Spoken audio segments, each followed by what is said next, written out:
네, 월드컵 64경기를 모두 예상하고 분석하는 폴리티비의 신들림 프리뷰 6일차.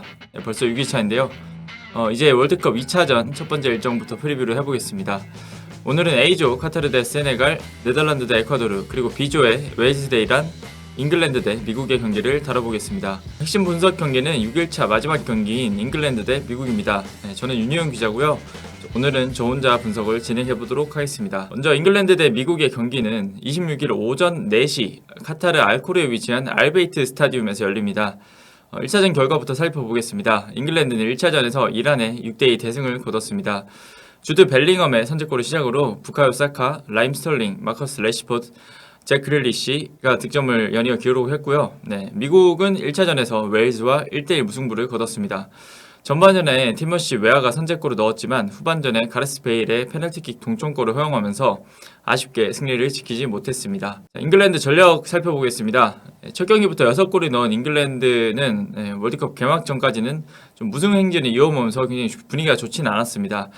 그러나 첫 경기부터 이란을 좀 대파하면서 분위기 반전에 성공을 했죠. 그래도 여전히 실점은 계속 내주고 있습니다. 최근 6경기 17점을 허용했고요.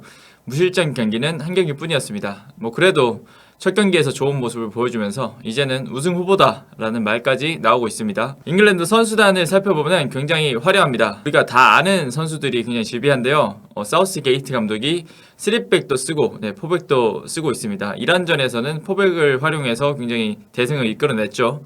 경기 상황에 따라서 전술 변화를 가져갈 것으로 예상이 됩니다. 이 중에 핵심이 되는 선수들을 한번 꼽아보겠습니다. 바로 이 선수인데요. 해리 케인입니다. 화려한 선수단을 지닌 잉글랜드 공격진 중에서도 단연 에이스라고 할 수 있겠죠. 모두가 아는 슈퍼스타고 많은 개인상도 수집을 했지만 중요한 건 뭐죠? 우승 경력이 없다는 거. 유로 2020에서도 잉글랜드가 이탈리아의 결승전에 패하면서 우승에 실패를 했고요. 그래서 아마 이번 월드컵 우승에 더 목말라 있을 것 같은데 11월 카타르 월드컵에 임하는 각오가 아무래도 남다릅니다. 현재 케인의 컨디션은 그렇게 나쁘지 않아 보입니다. 1차전 활약이 대단했죠. 득점 대신 이도움을 기록하면서 동료들을 좀 지원을 했고 소유팀 토트넘에서 손흥민 선수랑 뛸 때 그때와 비슷했던 그런 플레이를 좀 펼쳤습니다. 다음은 벨링엄 선수입니다. 벨링엄 선수 역시 1차전 이란전 승리의 주역이었죠. 중앙 미드필더로 출전을 하고 있고 현재 도르트문트에서 활약을 하고 있습니다. 나이가 깡패입니다. 나이가 19살, 2003년생입니다. 그럼에도 정말 잉글랜드 대표팀에서 핵심적인 활약을 보여주고 있습니다. 잉글랜드의 고질적인 문제점인 중원 장악력, 패스 전개 능력 이런 거를 모두 해결할 수 있는 선수라서 좀 많은 기대를 받고 있고요. 여기에 공격 상황에서 득점력까지 갖추고 있습니다. 미드필더지만 도르트문트에서 15경기 3골 2도움을 기록 중이고요. 이란전에서도 골을 넣은 만큼 최근에 좀 득점 감각이 올 시즌 좋다고 볼 수 있겠습니다. 이번 월드컵 활약을 통해서 몸값이 몇 배는 뛸 것으로 보입니다. 전력 변수는 케인이 이란전에서 좀 발목 이상을 좀 보였는데요. 발목 상태가 완전하진 않은 것 같습니다. 그래도 훈련에 정상적으로 참가를 했기 때문에 나올 가능성이 높은데 만약에 케인이 경기 중에 빠질 경우에는 좀 대안이 없다는 점이 아쉽습니다. 칼럼 윌슨이 있지만 아무래도 케인보다는 무게가 많이 떨어지죠. 또 수비 라인도 굉장히 좀 아쉬운 편인데요.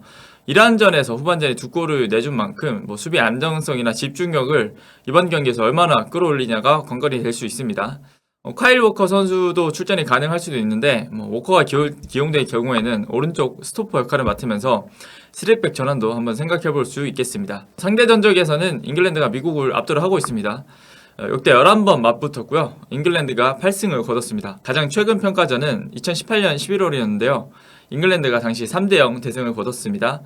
트렌트 알렉산더 아놀드 그리고 칼럼 윌슨 지금도 명단에 있는 선수들이 득점을 기록을 했습니다. 다만 월드컵에서는 미국이 1승 1무로 잉글랜드에 좀 앞서고 있습니다. 1950년 브라질 월드컵에서 1대0으로 미국이 승리를 했고요. 그리고 2010년 남아공 월드컵 조별리그에서도 만나서 1대1 무승부를 기록했습니다. 자, 이제 미국을 한번 살펴볼 텐데요. 미국의 피파 랭킹은 16위이고 북중미 전통 강호인 팀입니다. 그러나 이번 월드컵 예선은 좀 굉장히 어렵게 통과를 했어요. 웨일즈전에서도 유효슛 1개밖에 때리지 못하는 굉장히 좀 답답한 경기를 펼쳤습니다. 라인업 한번 보겠습니다. 최근 3경기 라인업인데요. 국내파 위주일 때도 월드컵 성적만큼은 그래도 준수했던 미국인데 이번에는 유럽파까지 끌어들이면서 비교적 강한 스쿼드를 꾸렸습니다. 보면 국내파가 9명 바뀌었고요. 멕시코 등 타 대륙에서 그런 선수조차 없이 대부분 유럽파로 구성이 됐습니다. 핵심 선수를 꼽아보자면 바로 이 선수죠. 플리식 선수. 네. 미국 세대 교체의 스타이기도 하고 또 미국의 아자르라는 별명을 가지고 있습니다. 도르트문드 시절에 굉장히 좋은 활약을 보여줬고 2019년부터는 첼시 소속으로 활약 중입니다. 빠른 발과 드리블 능력이 장기이고요. 주로 왼쪽에서 중앙으로 파고드는 플레이를 보여주고 공격 포인트 생산 능력도 있는 선수입니다. 미국에서는 빠질 수 없는 선수이고요. 또 1차전에서 좋은 스루 패스로 외야의 골을 도운 만큼 이번 경기에서도 공격 포인트를 좀 기대해 볼 수 있겠습니다. 네, 다음은 타일리 애덤스라는 선수인데요. 이 선수는 23살의 어린 미드필더입니다. 왕성한 활동량을 바탕으로 수비력이 뛰어난 선수이고요. 올 시즌 리즈 이적 후에 계속 좋은 모습을 보이고 있다가 대표팀에 합류했습니다. 네, 웨일즈전에서도 중원에서 굉장히 좋은 활약을 보여줬는데요. 태클 5개, 볼 경합 8회 등 수비적으로 좋은 모습을 보였습니다.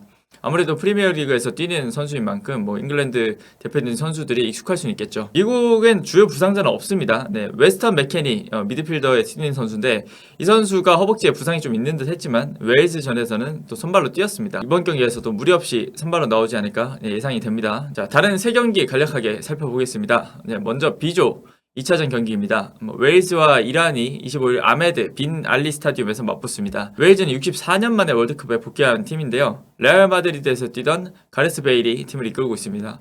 최근 성적은 그렇게 좋지는 않습니다. 최근 5경기에서 2무 3패를 거뒀고 지난 1차전에서도 미국에 0대1로 끌려가다가 베일의 페널티킥골로 겨우 무승부를 거뒀습니다.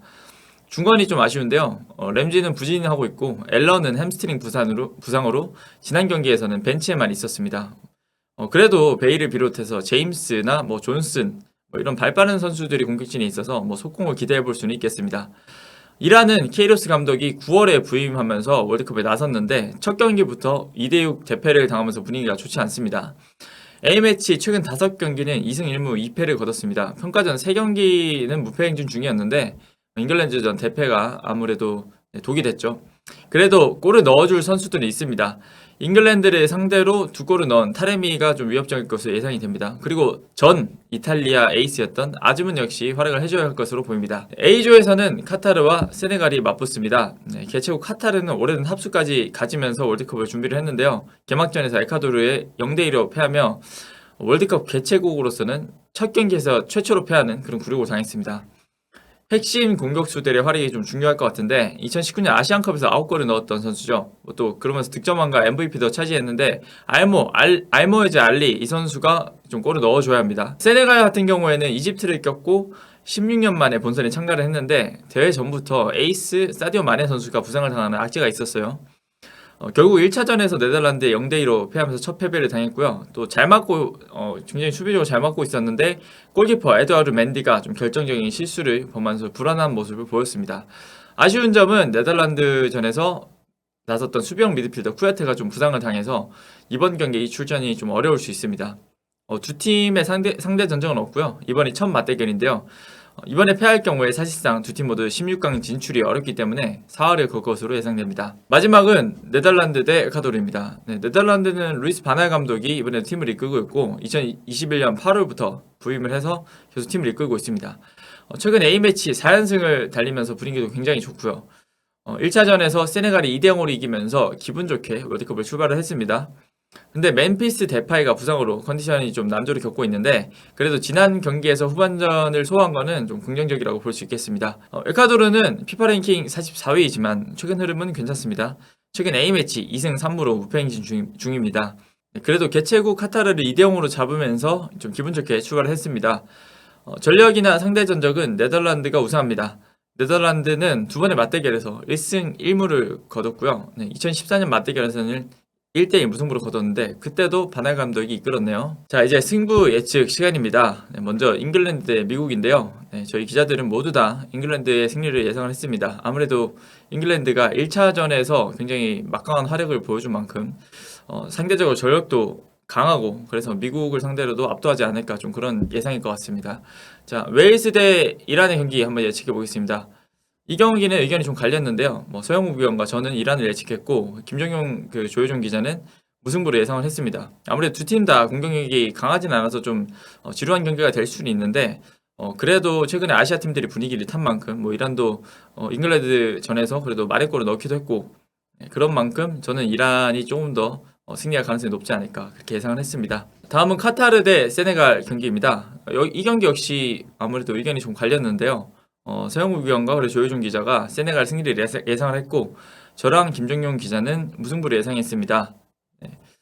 카타르, 세네갈 두 팀 다 패배로 시작을 했는데 네, 이번 경기도 사실 뭐 그렇게 해결해줄 해결사가 없다고 좀 보고 있고요. 네, 저는 그래서 무승부를 선택을 했습니다. 마지막 경기인 네덜란드 대 에콰도르는 서영욱 위원만 무승부였고 나머지 기자들은 다 네덜란드의 승리를 예상을 했습니다. 아무래도 전력 차가 좀 크고 그리고 에콰도르가 뭐 첫 경기에서 카타르를 잡기는 했지만 네덜란드를 이기는 건 좀 무리이지 않을까. 그리고 데파이가 지난 경기에서 후반전에 뛴 만큼 이번 경기에서는 조금 더 컨디션이 낫지 않을까 좀 그런 예상을 해보겠습니다. 승부 예측 적중률을 한번 보겠습니다. 보면 지금 김정용 기자가 58%로 굉장히 좋은 적중률을 보이고 있고요. 최하는 조효준 기자입니다. 25%의 적중률을 보이고 있습니다. 네, 저도 역시 33%라서 좀 분발을 해야 될 것 같습니다. 네, 오늘의 신들림 프리뷰는 여기까지입니다. 여러분도 댓글을 통해서 승부 예측을 남겨주시면 감사하겠습니다.